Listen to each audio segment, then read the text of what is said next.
Hay muchos enfoques de competencias, hay muchas corrientes, cada país trabaja de una manera diferente, sobre todo porque ustedes saben que en el diseño curricular necesitamos hacer un análisis del estado del arte de la profesión, necesitamos conocer las tendencias que se están dando en esta profesión también, no nada más a nivel nacional, sino a nivel internacional.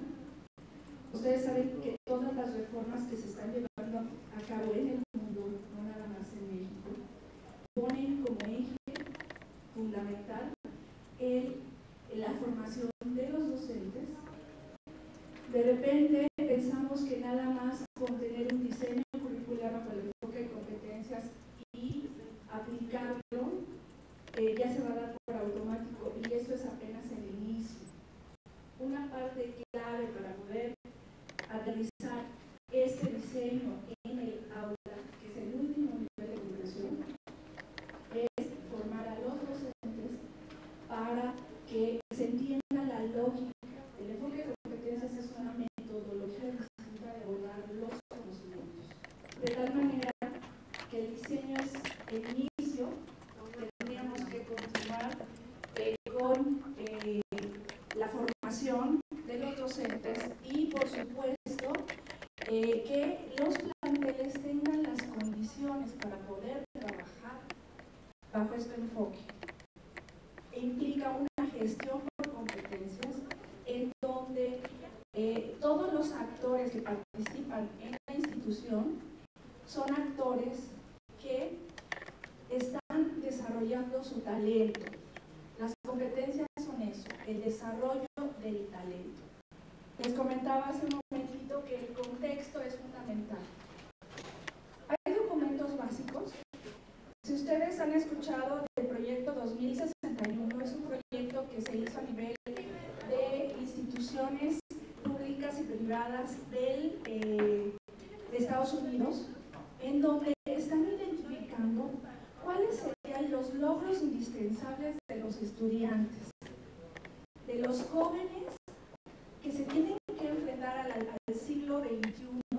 ¿Cuáles son esos elementos clave que tendríamos que trabajar los docentes y equipar a los chicos para poderse enfrentar a situaciones que se les van a presentar en esta vida cotidiana, no nada más a nivel profesional, sino a nivel personal?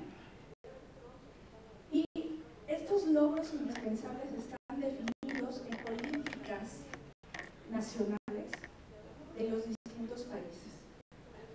Hay metas, las metas que se establecieron en diciembre del año pasado por los estados que forman parte de este grupo de estados iberoamericanos, que son las metas 2021, y que también, si hacemos el análisis, hacemos la reflexión, también está poniendo el eje en el desarrollo del talento.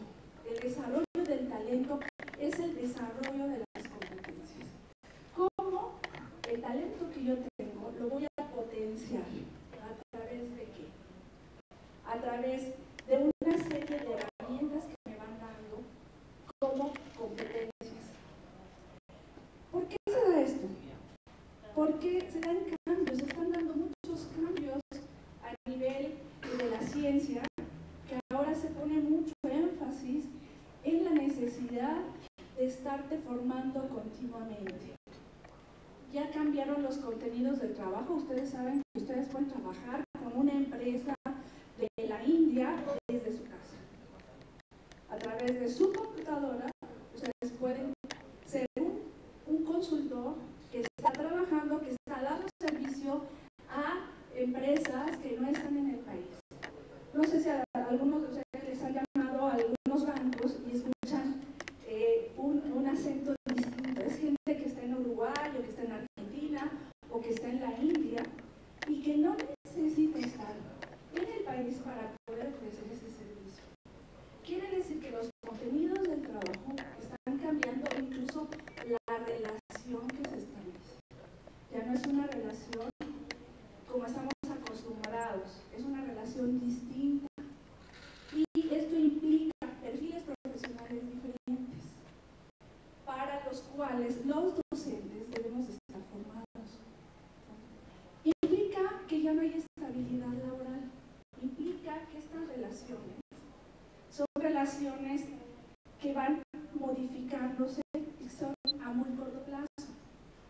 Por ejemplo, en Canadá, los chicos que entran a una empresa continúan buscando trabajo en otra empresa. Saben que el tiempo que van a permanecer en esa empresa va a ser muy corto y necesitan buscar algo diferente y están en esa dinámica de siempre estar buscando algo más. Y esto tiene que ver con que las necesidades sociales están cambiando, están basados en todo el desarrollo tecnológico y la investigación que se está realizando. Incluso los contenidos de la investigación están cambiando. La investigación que se está realizando es investigación en donde se está aprovechando los productos de otras investigaciones y se están haciendo investigaciones transdisciplinarias, en donde reúno a grupos que me van a solucionar un problema. Ya no es una investigación sobre los rayos solares, sino un problema específico en donde una empresa decide formar un grupo y este grupo le va a dar solución a ese problema. Entonces, están cambiando esas necesidades sociales. Pero además, se está dando otra situación que en México no hemos aprovechado. Se está reconociendo la experiencia que tenemos y que hemos adquirido a lo largo de nuestros trayectos profesionales o laborales. No necesariamente nos formamos en la escuela, también nos formamos en el trabajo. Y en otros países se está reconociendo esa formación a través de las certificaciones. En México no lo hemos explotado. Y es un muy buen nicho de oportunidad para que las instituciones de educación superior puedan funcionar como instancias certificadoras. Es decir, que una persona que tiene varios años en una empresa y que a lo mejor no es ingeniero, pero sí realiza actividades que corresponden a un ingeniero, tenga la oportunidad de contar con los documentos que le certifiquen y que le avalen que es capaz y que tiene los conocimientos suficientes para desempeñar la actividad que está realizando. En México no lo tenemos. En México tenemos mucha gente que es muy capaz, que realiza actividades que ingenieros que van egresando no saben y no se les reconoce. En el mundo, este proceso de certificación es algo que está, digamos, como eje fundamental de las instituciones formativas. Esto nos demanda una mayor pertinencia de los servicios educativos, de los contenidos para la formación. ¿Qué es lo que incluimos en los programas y por qué lo incluimos? Ya no es suficiente con que incluyamos una serie de contenidos. Necesitamos identificar para qué estamos incluyendo esos contenidos. No es qué voy a incluir, sino para qué lo voy a incluir. Pensando que vamos a desarrollar el talento de los jóvenes y de los niños. En todos los niveles estamos hablando de talento. ¿Para qué? Para participar de manera activa a nivel social y a nivel profesional. Necesitamos aprovechar a nuestro bono, tenemos nuestro bono poblacional, que aquí tenemos un problema, en donde tenemos jóvenes que no sabemos qué están haciendo, algunos no están haciendo nada, otros están abandonando, pero no sabemos a dónde se van. Abandonan, y algunas veces para las instituciones de educación media, ay, pues qué bueno que me lo quité de encima, pero ¿a dónde se va ese niño, ese chavo, ese joven? ¿Qué está haciendo? En el mejor de los casos se va a otra institución, en el peor de los casos a otra institución. Hay una investigación que está haciendo la OEI con 3 estados del país, en donde está identificando que los jóvenes que se van, algunos se van a otra escuela, otros se van a la delincuencia. ¿Y qué estamos haciendo? Necesitamos que la educación, que los contenidos les signifiquen algo, tengan relación con su vida cotidiana, que las matemáticas les sean cercanas, que no digan, ¿para qué? Me enseñan el binomio cuadrado perfecto, ¿para qué me va a servir? Tendría que ser para un problema, y ese problema, ¿cómo lo soluciono? ¿Cuáles son las salidas que les doy? Por eso necesitamos construir espacios de formación que propicien aprendizajes permanentes. Tenemos un problema de la lectura. Se hicieron encuestas para saber cuántos libros leemos al año. Y resulta que solamente los chicos que están en la primaria y que están en la educación media, si acaso leen un libro completo, pensando en los pedacitos que tengo que leer de todas las asignaturas. Pero esos son chicos que están en la escuela. Pero ¿qué pasa con todos los demás que no estamos en la escuela? ¿Qué está ocurriendo? No le encontramos la importancia a leer. De tal manera que sí es importante que todo lo que tenemos fuera del ámbito escolarizado sea conocido, lo cual no lo estamos haciendo. Requiere una mayor articulación de la oferta educativa con las necesidades sociales. Los muchachos de media superior comentan, ¿para qué me das química? ¿Yo cómo lo voy a usar? ¿Cómo voy a utilizar la química? Dime tú, ¿en qué de mi vida, para qué uso la química? Si nosotros les damos la química de una manera diferente, en donde ellos estén partiendo de la aplicación y vayan desdoblando qué conocimientos están utilizando, entonces ellos mismos van construyendo todo ese lenguaje simbólico que utilizamos en química, física, matemáticas. Parece tan abstracto que no le encuentro la relación con mi vida diaria, ¿no? De tal manera es muy importante, sí, considerar el desarrollo de la formación apoyada en la teoría, pero que me sirva de base para poderlo trasladar a situaciones prácticas. Eso es la clave. De tal manera que los muchachos de media superior, también los niños de básica, les preocupa mucho aprobar, porque los metemos en esa dinámica de que tienes que aprobar. Pero ¿qué tanto aprendiste? ¿Con qué te quedaste? Es una dinámica que nosotros mismos vamos generando cuando ponemos cuadros de honor, ¿no? Cuando establecemos una serie de premios a través de desempeños, entre comillas, que más bien son calificaciones, ¿no? De tal manera que si los relacionamos con experiencias y con la práctica, nos permite verificar los desempeños. Es darle un sentido distinto a la aprobación, al aprobar. No nada más es para que acredite, sino para que yo aprenda. Esto requiere reorientar los currículums y la práctica del trabajo en el aula. Yo les decía hace un momento, el enfoque de competencias es una metodología distinta, es como abordo los conocimientos de una forma diferente. Los conocimientos me van a dar un soporte para poder trasladarlo a situaciones específicas, a la resolución de problemas. ¿Qué es el enfoque de qué? ¿En qué consiste el concepto de competencias?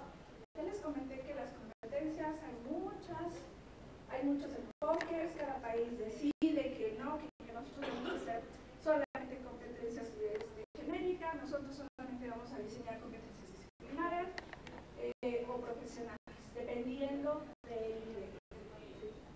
Y cada quien se diseña sus competencias por las propias necesidades de los países.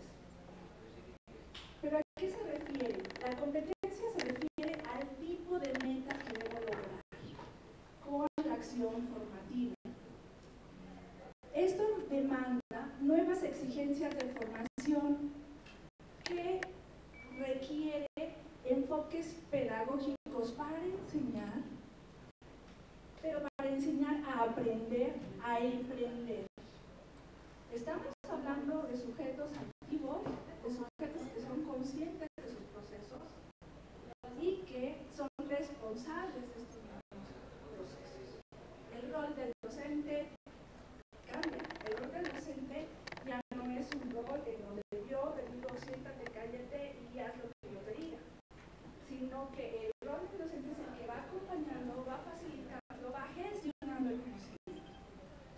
Y en última instancia, el que tiene que aprender tendrá que asumir su responsabilidad. Las orientaciones de los aprendizajes con una perspectiva didáctica que, por supuesto, pone énfasis en el aprendiz. Digamos que estos son los elementos fundamentales del enfoque. El aprendizaje centrado en el desarrollo de competencias, que tampoco es algo nuevo.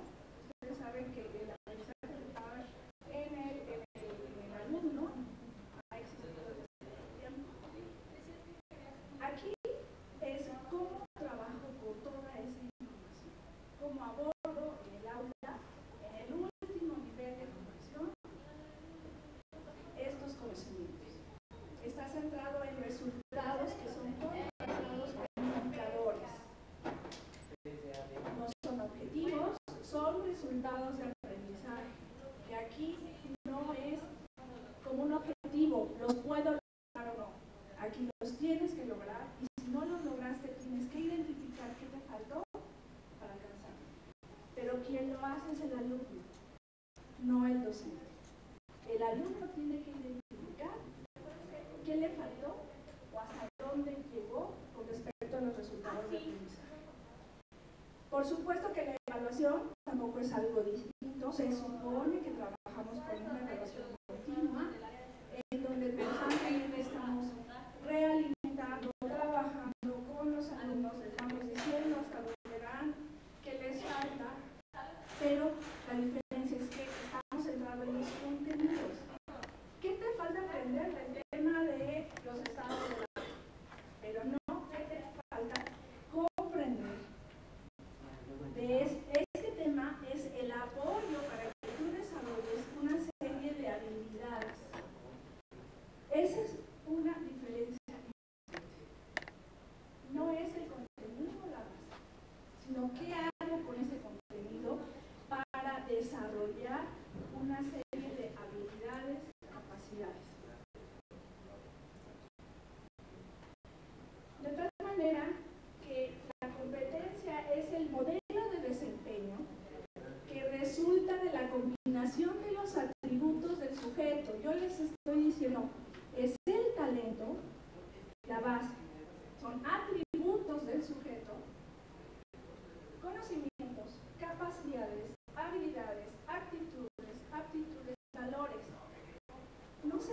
trata de saber, se trata de qué hago con eso que sé. Yo puedo saber, pero no lo soy para nada. ¿Cómo lo que sé lo aplico a una situación específica y resuelvo esa situación? Se pone énfasis en la globalidad de las capacidades del individuo y reconstruye los contenidos de la formación en una lógica de aplicación del conocimiento que es menos académica y más orientada a la solución de problemas. Aquí no se está satanizando la parte académica, se está dando un sentido distinto a esta parte académica. Abordo de una forma diferente los contenidos, porque por supuesto son fundamentales. Si no hay conocimiento, no puedo movilizar esos conocimientos a situaciones prácticas. Creo que aquí hay una confusión. De repente pensamos que si hablamos de competencia, los conocimientos ya no existen, ¿no? Si no hay conocimiento, ¿qué hago? ¿Qué aplico? ¿Qué utilizo? Por supuesto que los conocimientos son fundamentales, pero ¿qué hago con ellos?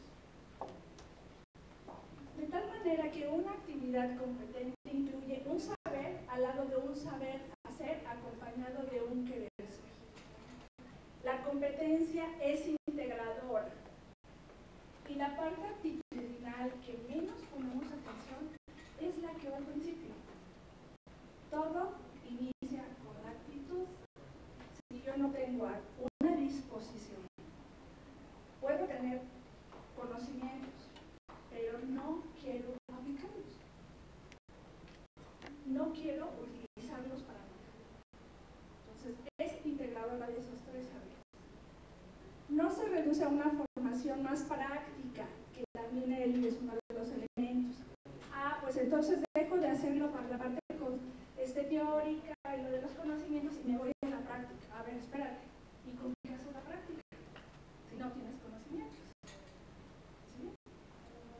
Ahí es otra gran diferencia. Se requiere incorporar las experiencias en los propios procesos formativos. Ninguna persona llega en cero a la escuela. Tiene experiencias de vida. Y esas experiencias de vida van a enriquecer los procesos formativos. También es un error pensar que el contexto va a determinar el éxito profesional.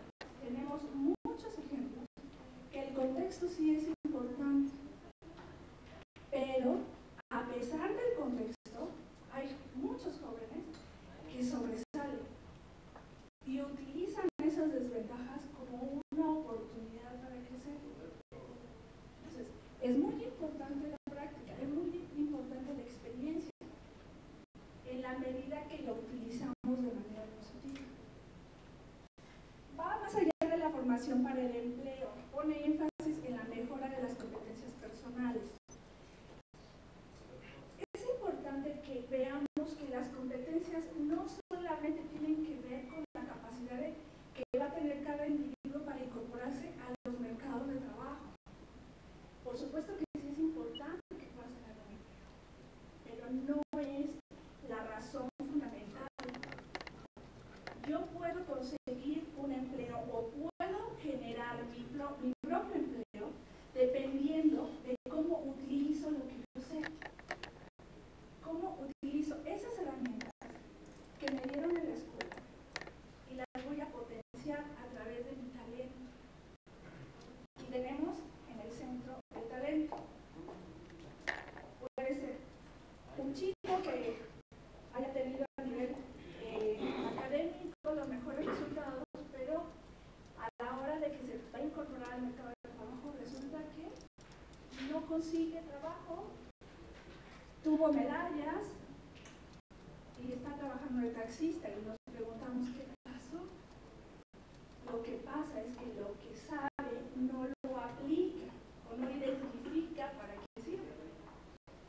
Entonces es muy importante que vaya más allá de pensar que las competencias es para que tengas un empleo. Es para que te enfrentes a situaciones de la vida. Y la vida tiene que ver con tu vida personal, tu vida profesional.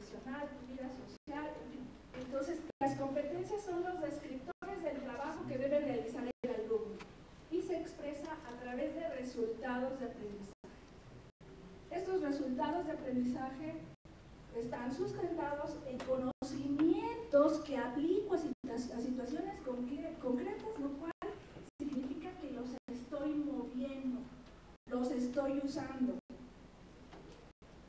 En desempeños mostrados cuando hago las cosas y en actitudes y disposición para el aprendizaje. Los resultados son contrastados, que aquí también es una diferencia importante, con criterios de desempeño, que son los estándares para medir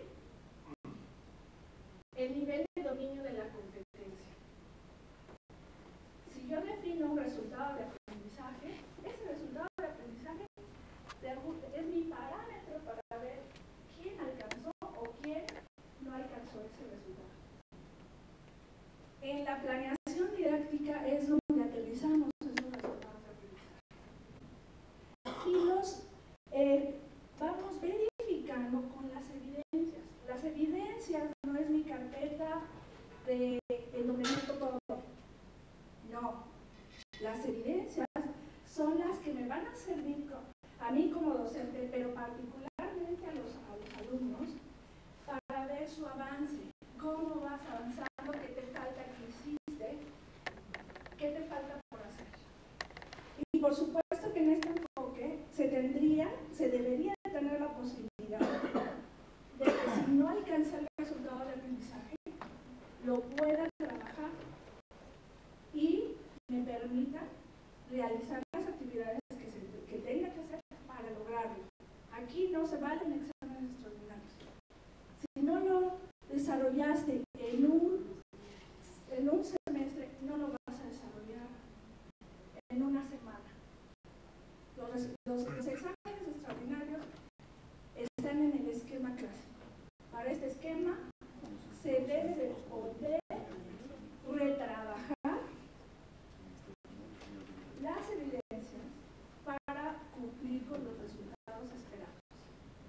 ¿Cuál es su propósito? Aprendizajes de calidad que sean pertinentes, que se ajusten a las necesidades formativas, tanto de los alumnos como del contexto, que sean amplios, que puedan incrementar las posibilidades de participación de manera activa en la sociedad en diversos ámbitos. Para el aprendizaje continuo debemos de ser capaces, los docentes, de generar en los alumnos la capacidad de reflexionar. ¿Qué están haciendo en la escuela? ¿Por qué decidieron formarse, cursar la carrera de docente, de maestro en preescolar, en primaria? No es en el Inter, no es mientras sale la convocatoria de otra escuela, porque la responsabilidad del docente es trabajar con seres humanos que tienen aspiraciones, con seres humanos que tienen necesidades formativas.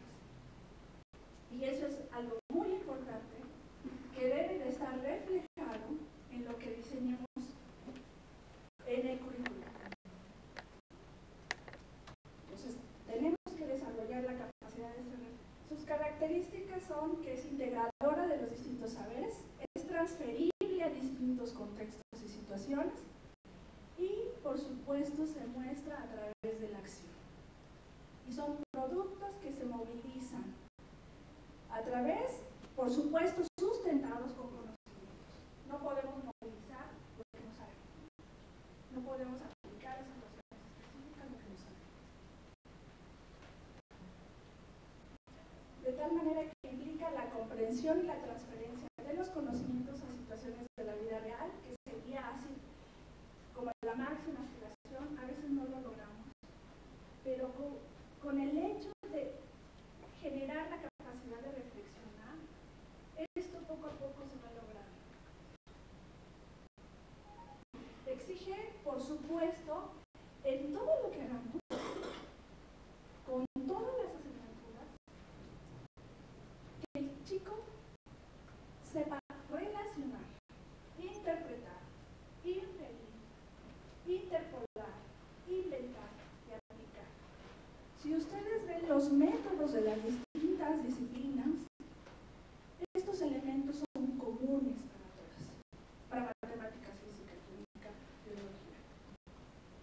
luego queremos desarrollarlo solamente poniendo énfasis en el contenido.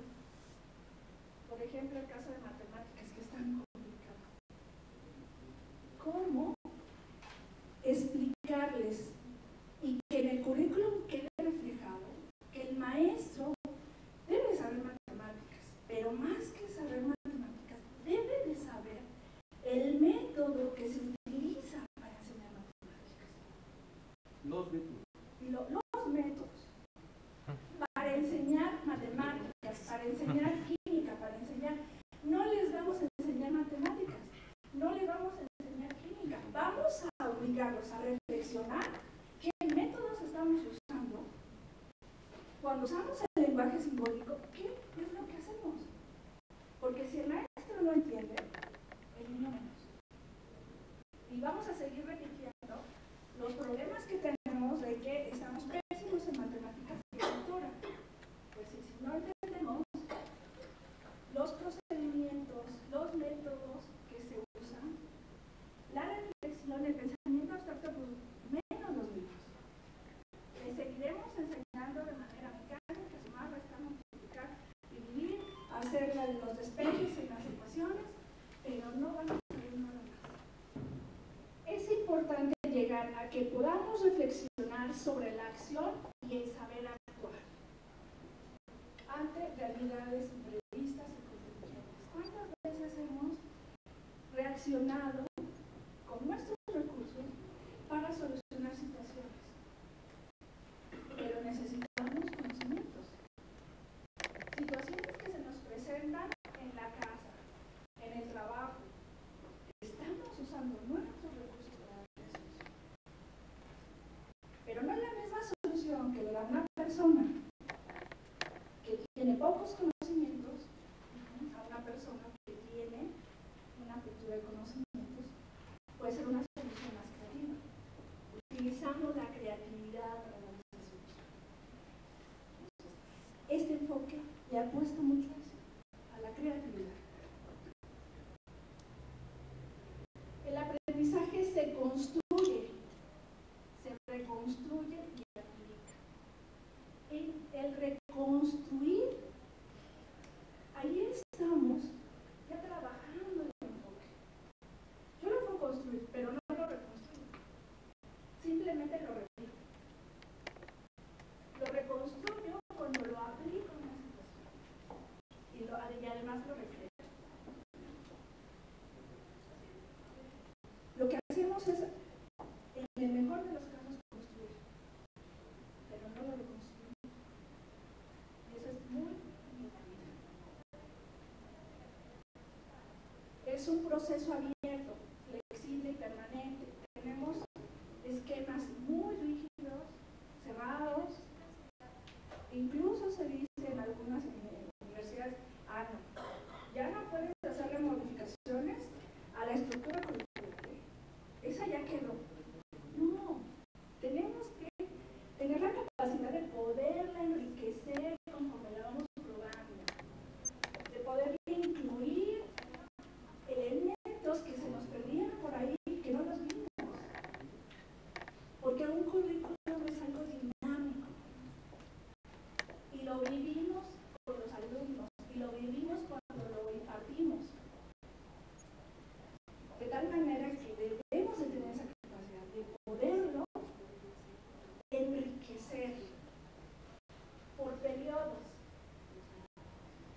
Tenemos estructuras curriculares en la UNAM, por ejemplo, de 20 años, y te ofrecen seminarios que se ponen listos para que no sirven. Que la historia de la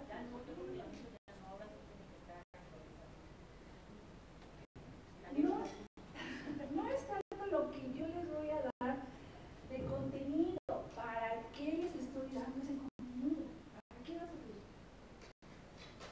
En la experiencia de aprender haciendo, los estudiantes aprenden mediante la práctica de hacer o ejecutar reflexivamente. ¿Qué cosa? Aquello es lo que queremos ser expertos. A un estudiante de esta carrera necesitamos darle la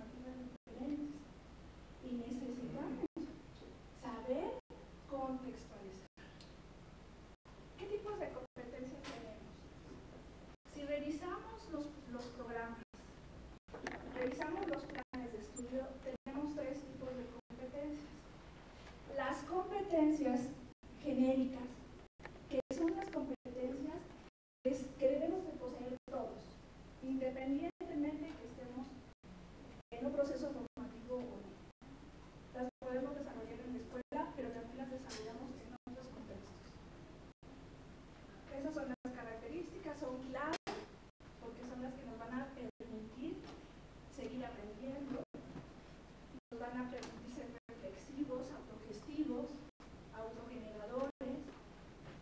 Son transversales porque las utilizamos también en el trabajo de las distintas asignaturas, en distintos ámbitos, y se pueden transferir.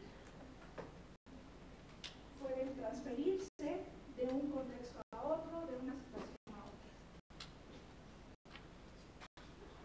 Las disciplinares, que como ya les comentaba, se definen a partir de las características de cada disciplina. Cada disciplina tiene una estructura de conocimiento, tiene métodos y principios propios, y por supuesto, esos métodos y principios propios se enfatizan en la manera de contextualizar, de analizar y de razonar. Es diferente cómo abordo física, química, matemáticas a cómo abordo español, música, ¿no? Esto lo debemos de saber. Los docentes deben de formarse para poder identificar qué voy a aplicar, en qué situación, con qué contenidos disciplinares. Si los docentes no saben, no van a poder trabajar con los niños para que los niños comprendan qué es lo que quieren. ¿Qué es lo que hacen cuando suman restas? ¿Qué es lo que hacen cuando despejan? ¿Qué es lo que hacen cuando incluyen en una ecuación, qué es lo que hacen cuando realizan procesos en donde están identificando una lectura que tiene ciertos contenidos y que esos contenidos me tienen que decir exactamente qué me está transmitiendo la persona que escribió ese texto? Eso es lo que tenemos que trabajar. Eso se tiene que reflejar en el diseño. Tiene carácter indicativo al acotar con precisión y claridad las capacidades que se consideran bases fundamentales para la comprensión de los conocimientos disciplinares. Lo más difícil, el problema que tenemos en el país, ustedes lo saben, son las matemáticas, porque nada más eso se habla de evaluar. Matemáticas y lectura, ciencias. Pero si nos vamos más a fondo, vamos a encontrar que tenemos problemas así básicos. Bueno, pues en historia puede ser, porque la historia se considera a través de un hecho, un dato. Pero ¿qué me está dejando a nivel de bagaje cultural? Puede ser que sea importante la fecha, pero ¿qué ocurrió?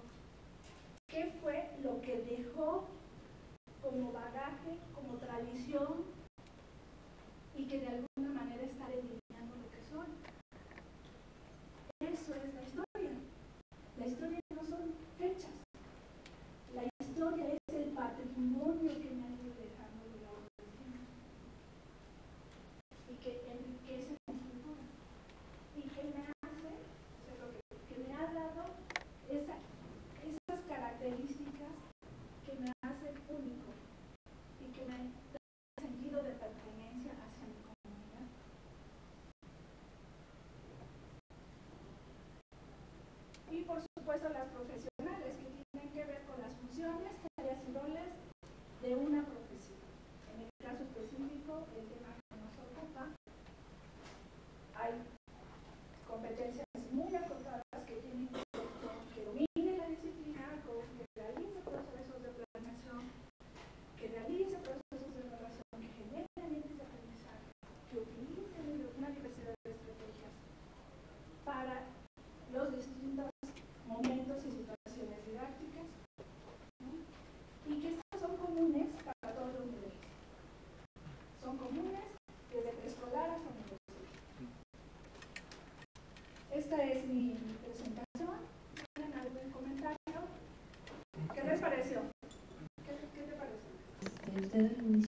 paradigma se encuentra incluido esta metodología, si es crítico, si es constructivista, porque de repente eso cuestiona mucho a los maestros y a veces yo me confundo y no sé qué respuesta darles. No sé si me pudiera orientar en esa parte. Mira, esa es una pregunta muy recurrente, porque parecería que solamente está sustentado con el constructivismo, y la verdad no es así, porque los seres humanos somos eclécticos. Para una situación utilizas el constructivismo, pero resulta que con otro grupo necesitas otro tipo de estrategia que esté centrada a lo mejor más conductista.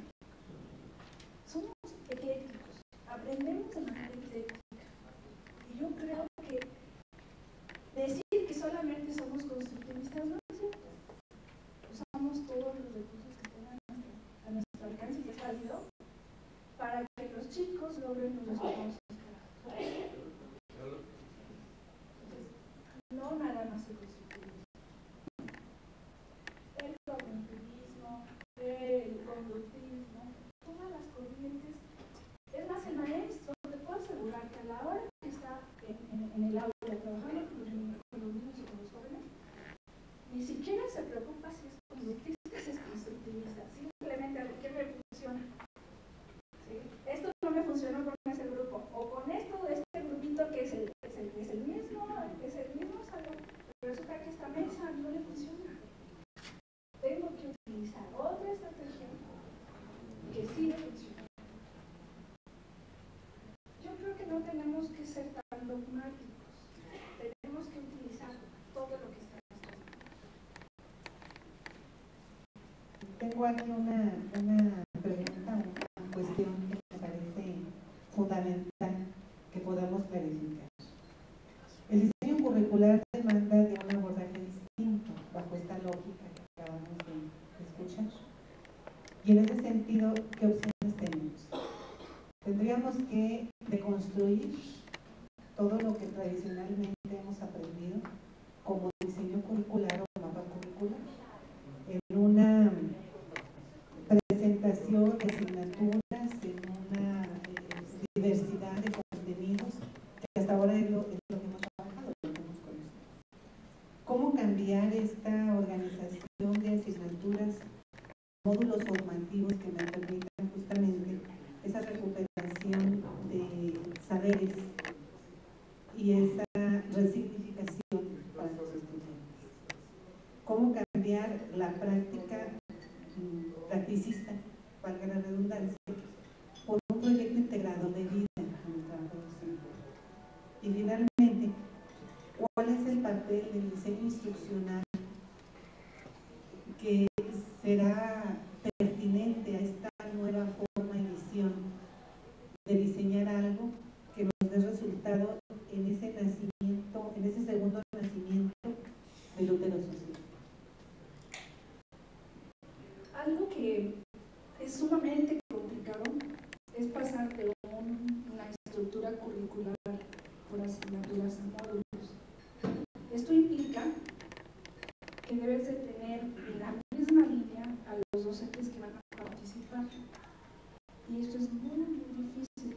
Te comento el ejemplo de media superior, que tiene una reforma curricular en donde era la oportunidad para diseñar módulos que fueran integradores, porque finalmente, para que puedas trabajar competencias disciplinares y que al chico le dé sentido, necesitas integrar todos esos conocimientos que estás viendo en las distintas asignaturas en situaciones específicas reales, con planteamientos de problemas, soluciones de problemas. Resulta que a nivel de política no es conveniente, porque eso implica que te tengo que formar como docente y resulta que no te da la gana formarte como docente en esa línea, ¿no? Tenemos problemas para poderlo bajar, porque hay docentes que no se quieren mover.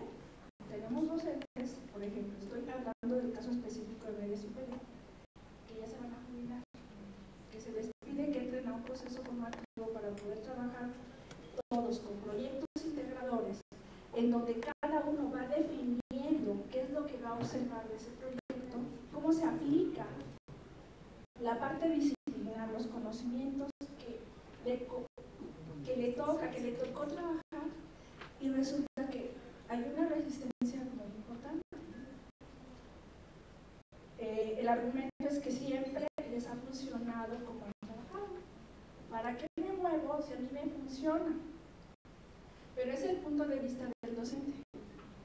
Si le preguntamos a los alumnos, pues no te funciona porque yo no estoy aprendiendo, ¿no?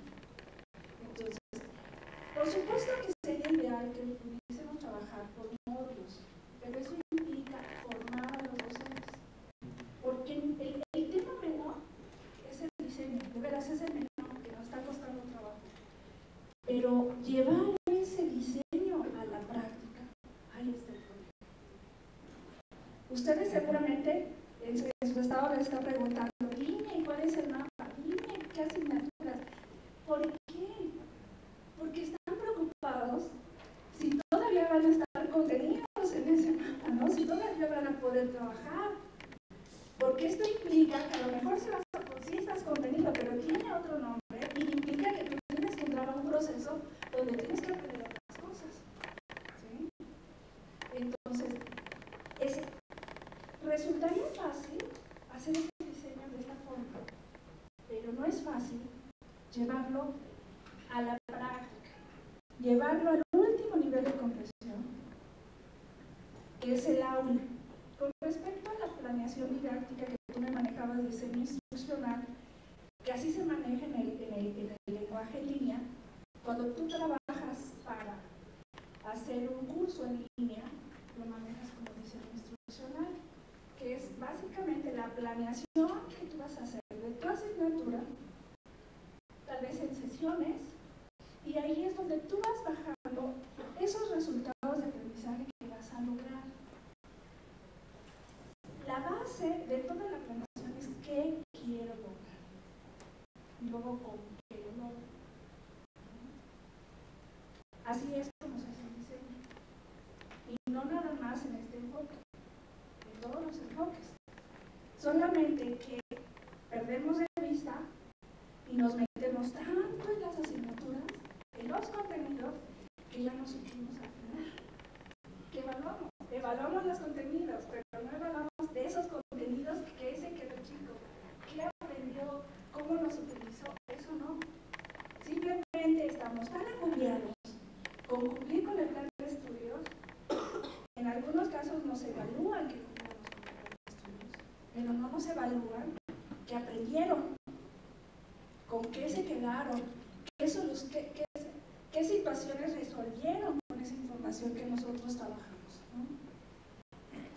Es complicado, es muy complicado porque tenemos en contra toda la formación de los docentes. Y es lo que yo les comentaba a las compañeras, lo de menos, se preocupan mucho por el mapa curricular, pero ¿qué significa cada una de las asignaturas que estás poniendo? ¿Qué quieres lograr con cada una? Esa es la clave. Más que el nombre, ¿sí? Va más allá. Entonces, sí, este momento es importante, pero creo que el momento de la verdad es cuando lo aplicamos en el mapa. Y eso tiene que ver con la formación de los docentes para poder trabajar con ese diseño. No podemos llevarlo a la aplicación si no metemos antes en una dinámica de formación, de actualización a los maestros que van a participar. Porque va a pasar lo mismo que ha pasado con todas las reformas. Está la reforma de básica y ustedes ven, están trabajando igual. No tiene impacto. Está la reforma de media superior, que a los maestros les está costando muchísimo trabajo moverse. Y van poniéndose candiditos, ¿no? Ah, bueno, si tú no tomas este curso, entonces no tienes puntos para los estímulos. Y entonces se hacen, se realizan los procesos, pero resulta que el impacto no lo ves, porque lo hice a fuerza, me obligaron. Les preguntas, ¿para qué les sirvió? Ay, pues quién sabe, no sirvió muy realista, coincido con usted. Pero creo que dos cosas tenemos que tener muy en cuenta en este proceso en que estamos. Creer en él y desear y buscar todos los medios para que pueda consolidarse en el trabajo.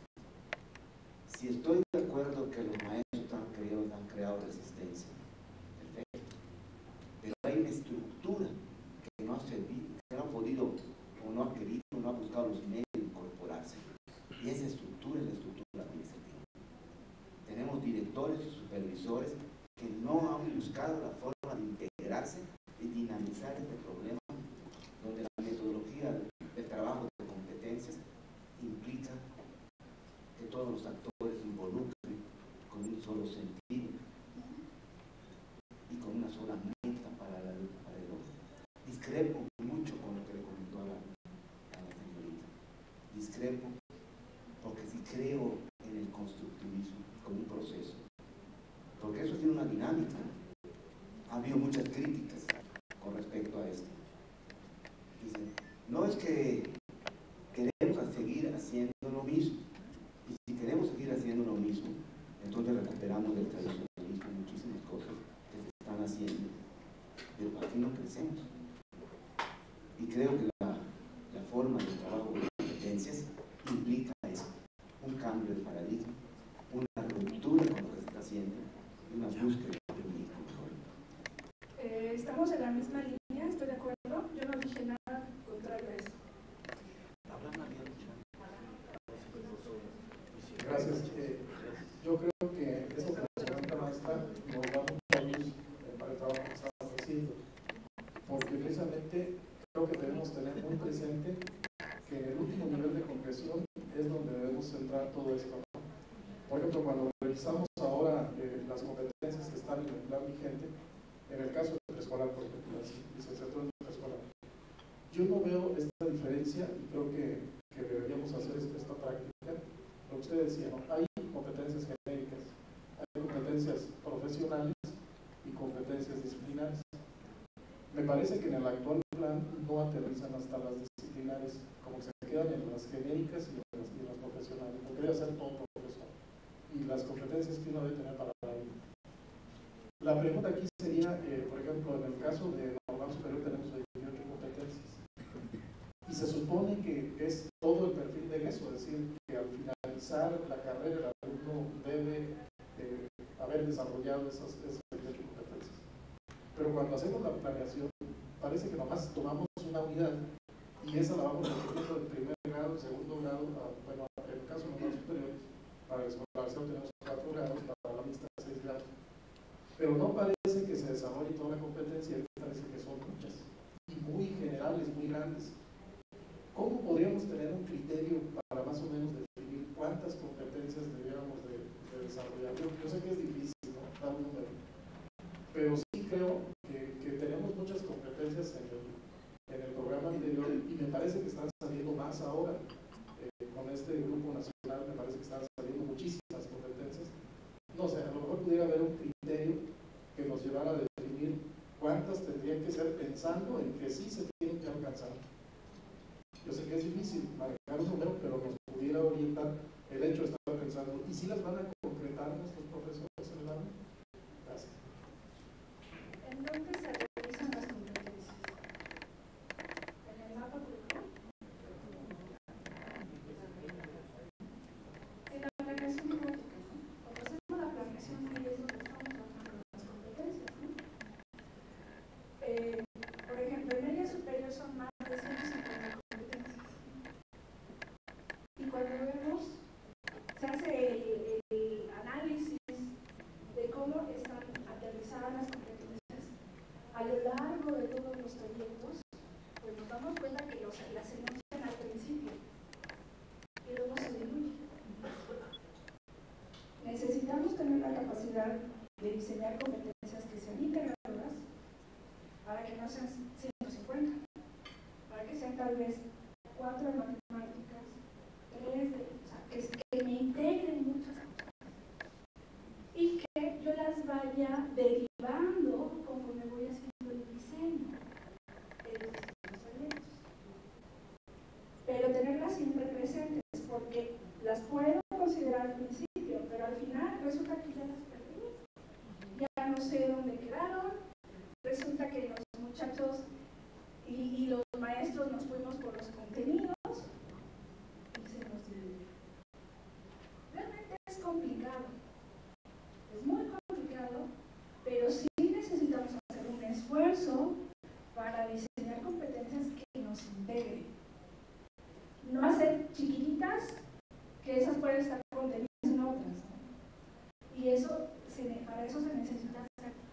un análisis exhaustivo, claro, de qué perfil quiero lograr. Si no tenemos bien definido el perfil, pues lo que hagamos está bien. No tenemos definido el rumbo. Ciertamente escuché muchas cosas muy interesantes de la presentación de la maestra. En particular, esa necesidad de la formación de los profesores, porque lo que estamos trabajando ahorita es una parte que es que queda en los documentos, va a quedar en los documentos, pero luego viene el punto de aterrizarlo. ¿Cómo lo aterrizamos? ¿Quiénes lo van a aterrizar? ¿Y cómo vamos a hacer para que esto aterrice pues, de la mejor manera posible? Y sí, advierto que el asunto es difícil. En el área de matemáticas venimos trabajando hace 3 años. Ahora estamos empezando nuestro 4º año de trabajo. Ha sido un trabajo, pues sí, intensivo y no tan fuerte como hubiéramos querido, tan amplio como las posibilidades nos lo han brindado. Y todavía estamos haciendo rayas en el agua.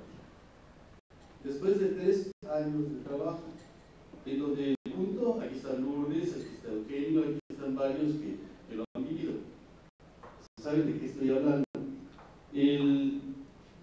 La meta no era llegar a la reforma curricular, eso podría ocurrir. La meta era construir una comunidad de práctica profesional en donde empezáramos a repensar una serie de cosas que estábamos encontrando problemáticas. Y entonces me voy a otro asunto que quiero comentar así muy rápido, que señalaste, muchas gracias. No hay que ser dogmáticos. Ciertamente una de las cosas que se han podido percibir o que yo he podido percibir durante esos 3 años de trabajo, con este grupo que no es pequeño, son 140 profesores de las escuelas normales, tampoco puedo decir que sea representativo, es un grupo distinguido, pero somos dogmáticos. Algo pasó. Entonces nos permearon nuestras convicciones, nos permeó nuestro interés por ir para adelante, qué sé yo. Somos muy constructivistas. En general todo el mundo se declara constructivista, lo cual está bien, pero muchos nos formamos antes del constructivismo y no perecimos en la empresa. O sea, también bajo otros paradigmas se pueden hacer cosas. Y cuando yo digo que cuando me refiero a esto de lo dogmático, es que si algo parece conductista, debe revisarse. Porque es conductista, o porque no es constructivista, o porque viene de las ciencias cognitivas, y entonces eso no es constructivista. Y yo creo que nada mejor cuando estamos pensando en estos procesos de construir, que tener evidencia de que las cosas no son así. Eso también me gustó mucho cuando digo, aprendemos eclécticamente, ¿cierto? Todos saben ahorita los resultados que obtuvo la provincia de Shanghái en la última aplicación de PISA en el 2010. Es una provincia pequeña, ¿verdad? Para China, ¿verdad? Son 1.300 millones de habitantes, pero nosotros tampoco. Pero entonces se entró como cualquier otro país, que no entra todo el país, no es necesario. Entra una parte que de alguna forma cada gobierno determina cuál es. Y en su primera participación hicieron voltear al resto del mundo, en particular a las potencias occidentales, porque ya preveían que algo iba a pasar. China estaba enviando satélites. China estaba generando un nuevo modelo económico. China estaba haciendo cosas que no se manifestaron todavía de otra forma. Bueno, sacaron los primeros lugares.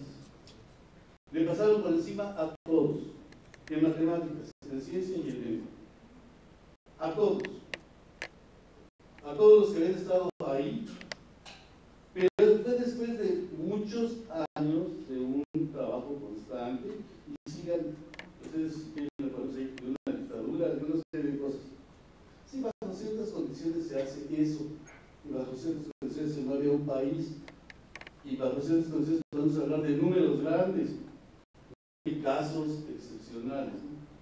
Que también los hay, pero mover esos números grandes se enormemente difícil. Y cuando se acercan a ver qué es lo que pasa, porque se comparó con el lanzamiento del Sputnik en el 50, en que voltearon a ver qué ocurría con la Unión Soviética. Entonces, ¿qué están haciendo esos señores? ¿Qué están haciendo esos chinos para poder estar ahí? Y van y visitan las escuelas, y entrevistan a profesores, entrevistan a directivos, entrevistan a supervisores y demás. Pues ven que curiosamente no están acudiendo a los paradigmas que ahorita dominan en el mundo occidental. No se declaran constructivistas, ¿no? Tampoco lo rechazan. Ellos tienen su manera de hacerlo. O sea, su trabajo lo basan en la disciplina. Una disciplina que está socialmente incluida en los estudiantes que saben a qué van a la escuela y los profesores que saben a qué van a la escuela y cómo se preparan cada día para ir cada vez mejor. Y se basan en otro tipo de cosas. Y no tienen tecnología en las aulas. Tampoco es que la rechacen, simplemente no la tienen. Entonces, en un buen uso del pizarrón, en una serie de cosas que voltean al revés al mundo occidental y se están ahorita planteando, bueno, ¿qué estamos haciendo? ¿Qué estamos haciendo cuando le dimos la espalda a una serie de cosas por buscar otras nuevas? Se tiene que seguir buscando cosas nuevas, pero yo creo que la lección que nos deja esto es que tenemos que ser muy abiertos, tenemos que tener la mente muy abierta para poder hacer algo como esto que se está aprendiendo acá, que es deconstruir. En particular yo dejo ahí como una duda, que yo no sé cómo le vamos a hacer ahora, si de veras seremos convencidos de que nuestros alumnos deben saber y deben saber qué hacer con ese saber, y deben, todas estas cuestiones que ya no voy a repetir. Pero, ¿qué vamos a hacer cuando los estamos mandando a la práctica desde el segundo semestre?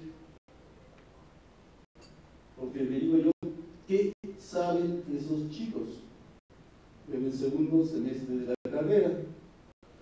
Para ir a practicar, ¿qué? ¿Sobre qué lineamientos?